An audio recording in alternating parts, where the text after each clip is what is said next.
Assalamualaikum dan salam sejahtera. Anda bersama saya Nazri Kahar dalam agenda Awani pada malam ini dari World Trade Center Kuala Lumpur.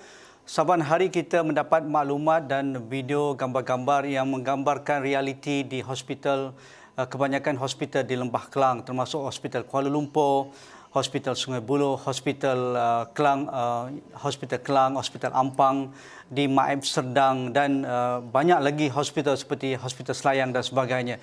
Itulah realiti yang dihadapi oleh barisan hadapan kita.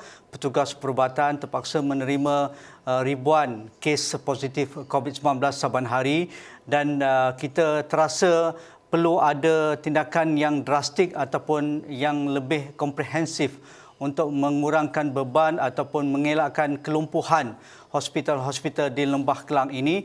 Dan pada pagi tadi misalnya Perdana Menteri ketika melawat Hospital Kelang, beliau segera mengumumkan bahawa tambahan 1.1 bilion ringgit kepada Kementerian Kesihatan Malaysia untuk menangani wabak COVID-19 di Lembah Kelang dengan yang sudah pun dipohon oleh pasukan bertindak khas Greater Klang Valley di bawah KKM, dan pelbagai inisiatif sedang dilaksanakan dan akan dilaksanakan dengan segera.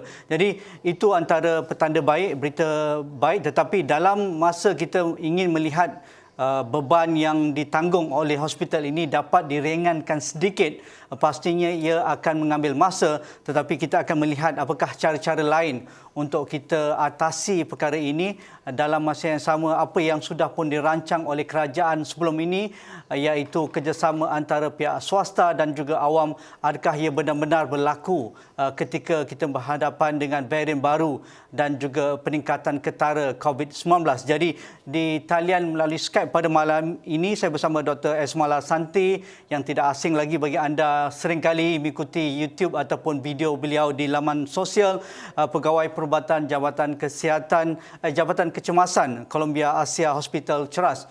Selamat petang Dr. Mala. Hai Haji, selamat petang. Apa khabar hari ini? Terima kasih kerana sudi bersama kami di Astro Awani pada malam ini Dr. Mala. Terima kasih kepada Astro Awani juga sebab sudi menjemput saya dari Columbia Asia Hospital Ceras.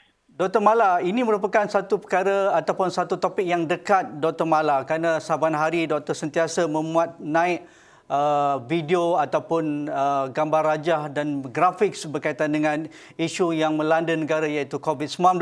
Tetapi realiti sebagai doktor di ward kecemasan di hospital swasta dan juga dapat gambaran-gambaran dari rakan-rakan di hospital awam, apa yang boleh Dr. Mala kongsikan pada malam ini, situasi dan juga beban yang dipikul oleh barisan hadapan kita di hospital terutamanya di Lembah Kelang pada ketika ini?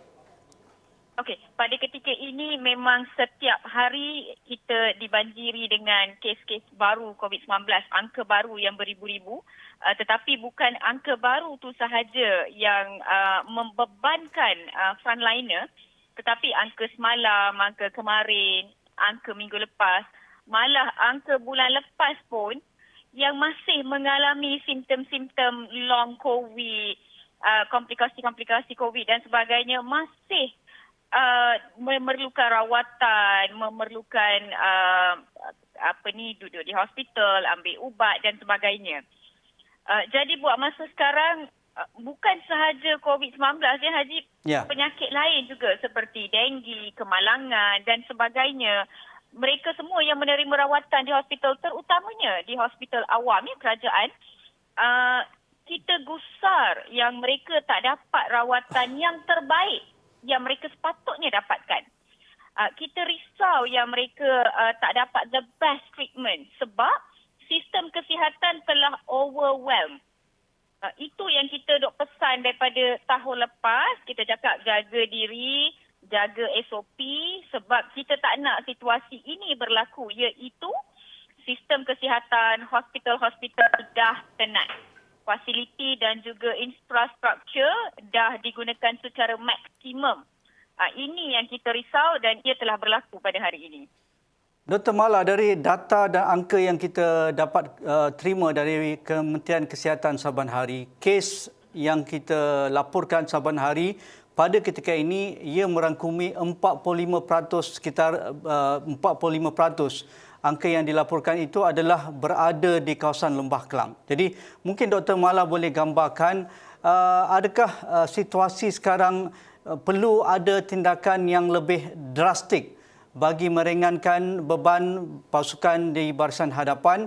Dalam masa yang sama, adakah kita tidak melihat ini suatu perkara yang urgent dan dapat kita lakukan sesuatu yang lebih efektif, kerana failure is not an option pada ketika ini untuk memastikan hospital tidak lumpuh.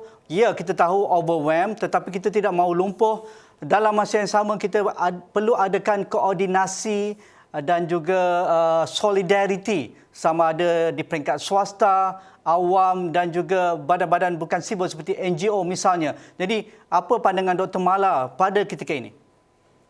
Okey, pada ketika ini, masa sekarang ya, kita dah gunakan low risk quarantine center iaitu pusat kuarantin risiko rendah secara maksimum. Pusat kuarantin risiko rendah swasta juga telah dibuka. Hospital-hospital swasta telah mula merawat pesakit-pesakit COVID ya, seperti Hospital Columbia sendiri dah mula rawat pesakit COVID as inpatient sebagai pesakit di dalam hospital, pemberian oksigen, rawat di ICU dan sebagainya. Dan kita juga dah menggunakan fasiliti seperti CAC dengan maksimum. Jabatan kecemasan semua hospital awam dah telah digunakan secara maksimum dengan katil canvas yang dibuka dan kemah-kemah yang dibina dan sebagainya.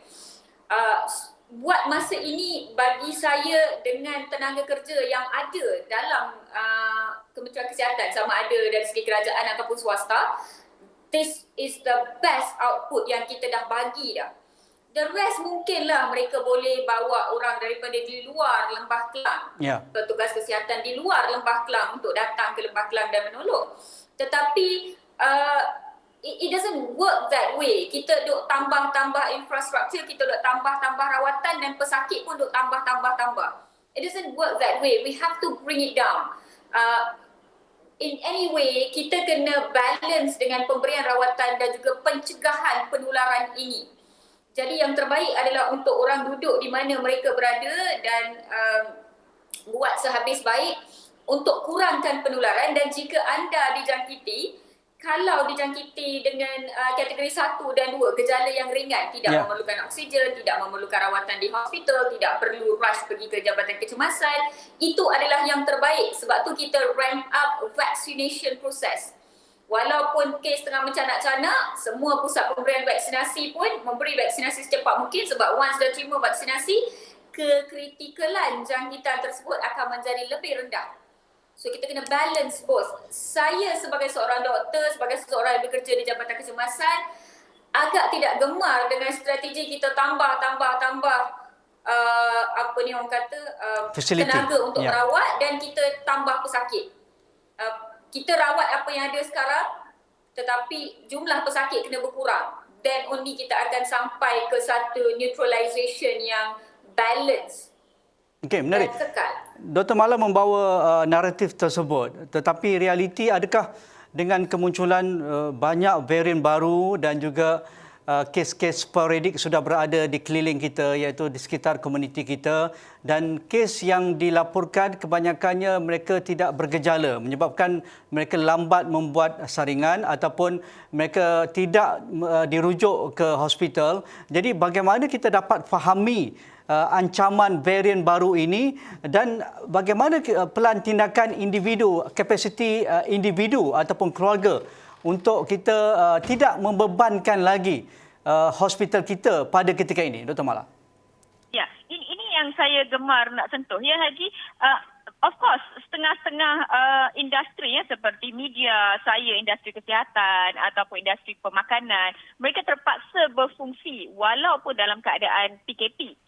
Tetapi apa petugas ini kena faham adalah kita adalah essential service. Kita adalah frontliner. Jadi kita pergi kerja, balik kerja. Jangan lawat rumah kawan, lawat rumah abang, lawat rumah adik, hantar durian rumah jiran. Then, jangkitan tu dah merebak. Ya. Dan juga sama juga bila kita pergi keluar, kita pergi ke kedai beli barang, kita pergi ke pasar beli barang, jika kita adhere kepada jangan bersesak-sesak, gunakan mask dengan cara yang betul. Kalau orang lain gunakan mask dengan cara yang salah, kita tegur dia. Hand sanitizer. Kalau kita ikut semua SOP ni sebenarnya, tak kisahlah ada PKP ke tak ada PKP ke, sepatutnya penularan tidak berlaku. Dan macam yang disebut tadi berkenaan dengan kes sporadik. Yes, kes sporadik ini berlaku kerana ramai orang yang pecah kuarantin. Tak ikut kuarantin. Curi-curi dalam masa kuarantin dia. Ataupun ada gejala masih keluar. Tak mengambil endah tentang gejala sehingga orang lain dapat sporadik. So, kita kena cakna sebenarnya, kita kena lebih prihatin, kita kena lebih berhati-hati tentang diri kita, keluarga kita dan juga rakan sekerja. Macam kita semua tahu, banyak kluster sebenarnya di tempat kerja. Jadi, kita kena sangat berhati-hati di tempat kerja, kekalkan SOP, make sure sanitization, makan di pantry dapat dielakkan dan sebagainya. Dan saya juga ingin mengambil kesempatan ini untuk menyeru golongan-golongan yang tergolong daripada essential service perlu divaksinasi dengan segera. Ini termasuk pembuat roti gardenia, bidang media, ada semua bidang lain yang dia bukanlah frontliner sangat dia, tapi walaupun PKP, mereka adalah essential service yang perlu kerja. Mereka perlu divaksinasi dengan segera untuk kita kawal pandemik yang makin teruk ini. Okey, menarik. Dr. Mala, bagi Dr. Mala yang bertugas di Jabatan Kecemasan Hospital Swasta, kita tahu ini merupakan satu kerjasama sudah pun dilakarkan sejak tahun lalu lagi dan sekarang sedang bergerak dengan rancak. Tetapi dari pengamatan Dr. Mala dan juga rakan-rakan, adakah kerjasama ini berada di landasan yang betul dan seperti mana yang dirancangkan, atau perlu ada pragmatisme ataupun perlu ada dinamik dalam situasi yang mungkin di luar jangka sekarang?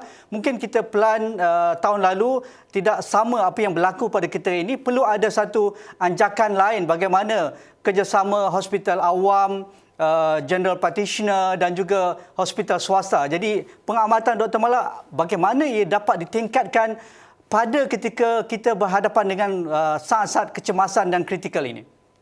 Okey, yang pertama bagi saya rawatan kategori 1 dan kategori 2 COVID-19 sepatutnya boleh diganding bersama oleh general practitioner dan juga CAC. Menarik, of course, betul. CAC ini adalah bahagian yang kerajaan sediakan secara percuma.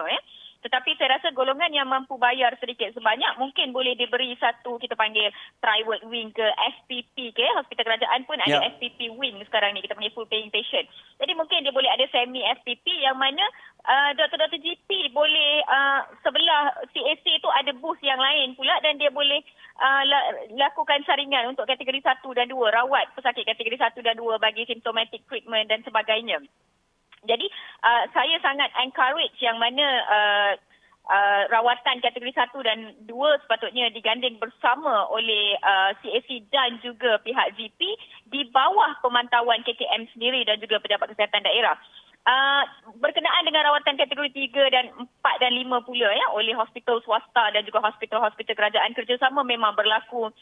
Kita merujuk antara satu sama lain dan rundingan expert opinion berlaku walaupun kadang-kadang kita rawat di swasta, tetapi jika kita perlukan pandangan daripada pakar penyakit berjangkit even di Sungai Buloh ataupun hospital-hospital lain, kita boleh call bila-bila masa dan kerjasama ini memang wujud. Selain itu, hospital swasta juga melakukan swab test 24 jam 7 hari seminggu. At any point of time boleh buat swab test, active contact tracing dan sebagainya. Okey, bagaimana ini boleh bertambah dengan lebih baik adalah apabila setengah hospital kerajaan dijadikan full COVID hospital seperti Hospital Ampang dan Hospital Sungai Buloh. Of course, kalau keadaan menjadi lebih teruk, lebih banyak hospital kerajaan yang akan diubah menjadi full COVID hospital dan hospital swasta pula boleh dijadikan non-COVID hospital. Sebab dia tak boleh semua orang rawat COVID, dah tak ada, kita panggil tak ada clean, tak ada dirty. So usually kalau yang COVID ni kita panggil dirty area. So kalau ada few hospital yang dah jadi COVID dan the few other dia akan jadi non-COVID.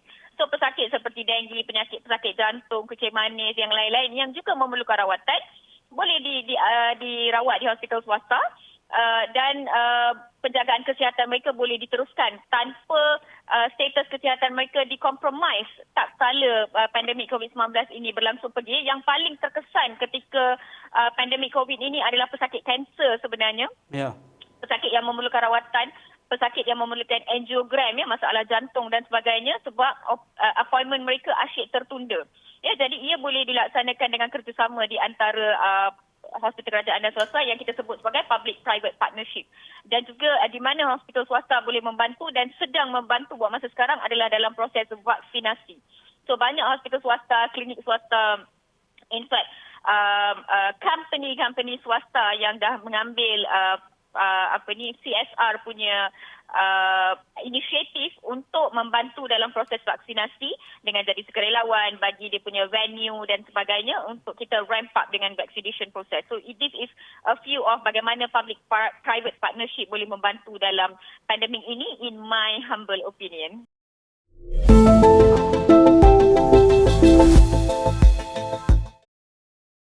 Menarik. Saya suka idea-idea baru yang diangkat oleh Dr. Mala sebentar tadi berkaitan dengan bagaimana kita memperkasa empowered general practitioner supaya mereka diberikan sedikit kuasa, diturunkan sedikit kuasa untuk memantau pesakit kategori 1 dan juga 2. Okey.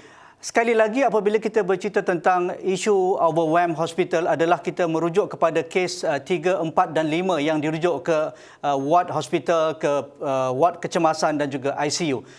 Apabila kita mendapat pesakit yang ramai pada ketika ini, kita lihat PKRC sudah menjadi seperti ward hospital, iaitu memberikan treatment atau perawatan untuk pesakit kategori 3, 4 dan 5 dan selebihnya berada di hospital ataupun majoritinya berada di hospital. Tetapi Dr. Mala, mungkin saya silap, kita tahu PKRC ini ada tempat sementara yang di-convert ataupun ditukar menjadi ward untuk merawat pesakit COVID. Pastinya fasiliti yang disediakan tidaklah sehebat ataupun tidaklah selengkap apa yang ada di hospital dan juga tenaga kerjanya. Jadi wajarkah PKRC seperti MAIP yang paling besar di negara kita itu perlu hanya mengendalikan kes-kes 1 dan 2, mungkin maksimum 3, tetapi janganlah merisikokan pesakit kategori 4 dan 5 kerana pastinya ini antara isu yang dihadapi oleh petugas kesihatan sekarang.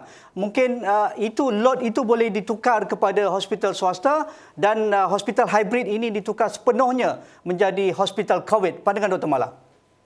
Okey, saya sebenarnya kurang pasti dengan statement yang diberi sama ada PKRC especially MAIP sama ada merawat kategori 5 ataupun tidak.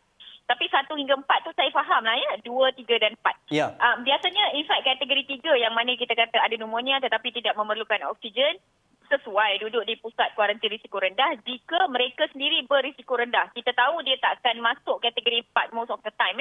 Tak ada masalah buah pinggang, tak ada masalah jantung dan sebagainya. Mungkin kemungkinan besar sesuai duduk di PKRC buat masa itu. Kategori 4 pula, kita faham kategori 4 adalah COVID yang memerlukan oksigen.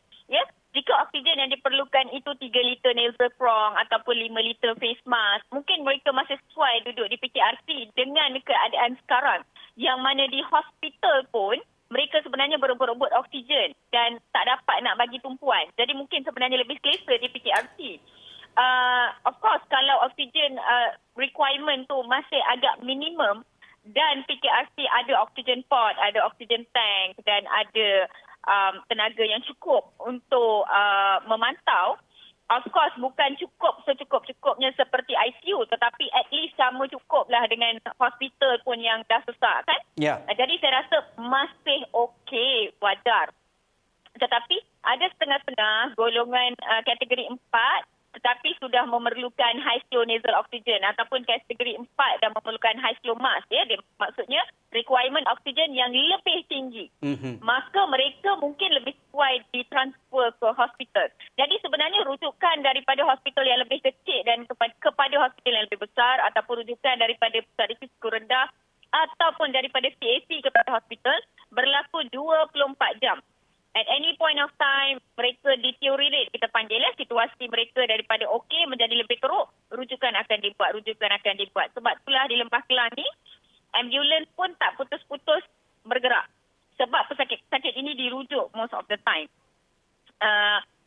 rumusannya sebenarnya kalau risiko rendah, golongan muda contohnya, dari overall dari segi blood pressure, heart rate dan sebagainya, tidak begitu teruk. Mungkin mereka masih sesuai untuk di KRC dalam keadaan sekarang. Once dah agak teruk, wajarnya mereka dirujuk ke pusat yang lebih lengkap, dengan fasiliti yang lebih lengkap, especially dengan ICU backup. Jika mereka perlukan bantuan pernafasan sehingga tube dimasukkan ke dalam trachea, apa yang kita panggil intubation. So, dia bergantung kepada situasi pesakit itu sebenarnya. Dr. Mala, ketika ini kita ingin melihat satu tindakan yang komprehensif, yang efektif ataupun berkesan dan juga koordinasi semua pihak. Pandangan Dr. Mala dalam hal ini bagaimana? Kerana prinsip perubatan ketika kritikal adalah kita perlu menyediakan 4 formula, iaitu 4S, space, staff dan juga standard. Jadi adakah kita sudah melontarkan idea yang terbaik? Kita sudah duduk semeja kerana pakar-pakar kita hebat dalam semua bidang. Kita tahu, adakah kita sudah ada perancangan yang lebih orang kata pun 1, 2 dan 3, kerana kita tidak tahu data varian ini adakah ia akan menganas dalam masa 2 minggu akan datang ataupun dia akan berterusan.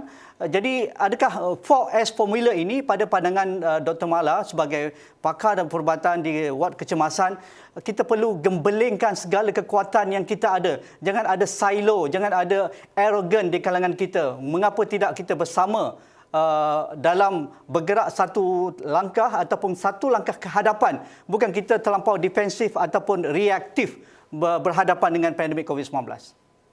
Okey, dalam in my humble opinion, ini pandangan saya, sebenarnya perkara yang berlaku sekarang agak mengejut. Sebab kita tahu kes naik, tetapi naik sebanyak ini dengan seserius ini sebenarnya tak ramai yang menjangkakan. Kita tahu it's going to be bad, but this bad kita macam did not completely expect.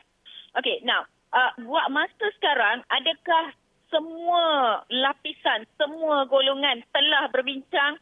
I am not sure.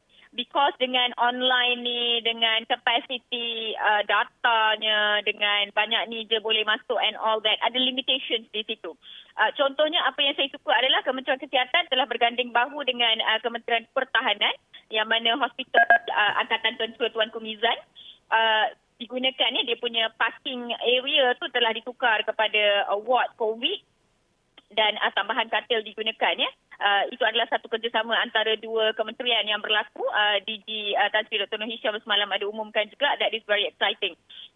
Sebenarnya jika lebih banyak kementerian yang menggambling tenaga macam yang Haji cakap, ya, kementerian-kementerian lain dapat masuk dan bantu, ada limitation di situ ya, sebab lebih banyak kementerian, lebih banyak orang kita bawa masuk, lebih banyak risiko exposure di situ. PKP kita tak ramai orang duduk rumah pula. Tapi at the same time we need more manpower. So dia ada sangat susah. Sebenarnya semua hospital dah duduk meeting dah. Apa kita nak buat, mana nak letak patient, kat mana kita nak rawat, bagaimana dengan cost. Macam kat hospital saya ni whiteboard pun tak padam lagi. So every hospital, setiap klinik, setiap institusi sebenarnya dah meeting, dah buat satu kertas kerja, dah buat flowchart. Kebanyakan organisasi HQ level dah buat dia orang punya planning dan sebagainya. Tetapi dengan gejala yang teruk ni, yang naik sangat tinggi dengan varian Delta, dengan kes sporadik, usaha kita memang ada limitation sebenarnya. The best way is to bring down the cases, number one, and the best way is to kurangkan gejala, kurangkan. Kalau kena COVID pun positif pun hopefully 80% jadi mild. Hopefully yang muda-muda tu jadi kategori 1 dan 2 sahaja. Itu harapan kita. Okey. Dr. Mala, kita perlu perbincangan lanjut lagi mungkin di sesi yang lain, kerana banyak perkara yang mungkin kepakaran Dr. Mala belum dapat dikongsikan pada sesi ini, tetapi kita hanya fokus kepada perkara-perkara yang urgent pada malam ini. Terima kasih, dan mungkin isu komunikasi itu satu perkara yang begitu dekat dengan Dr. Mala, yang sentiasa memuat naik video-video komunikasi berkaitan dengan COVID-19 dengan cara yang bersahaja, casual dan juga catchy. Mungkin ini juga cara yang mudah berkomunikasi berkomunikasi dan memberi buy-in kepada orang ramai supaya kita tidak terlampau gelisah, tidak terlampau takut, tetapi sebenarnya kita perlu ada langkah-langkah proaktif melihat selain daripada angka-angka. Hari ini saja sudah 11,000, Dr. Mala, agak menggusarkan juga, tetapi sebenarnya kita perlu ada ketabahan dan juga perlu melihat selain daripada angka-angka yang kita dapat saban hari. Terima kasih Dr. Mala Santi, Pegawai Perubatan Jabatan Kecemasan Columbia Asia Hospital Ceras, dan itu saja agenda Awani pada malam ini. Sekian, Assalamualaikum, kita jumpa lagi.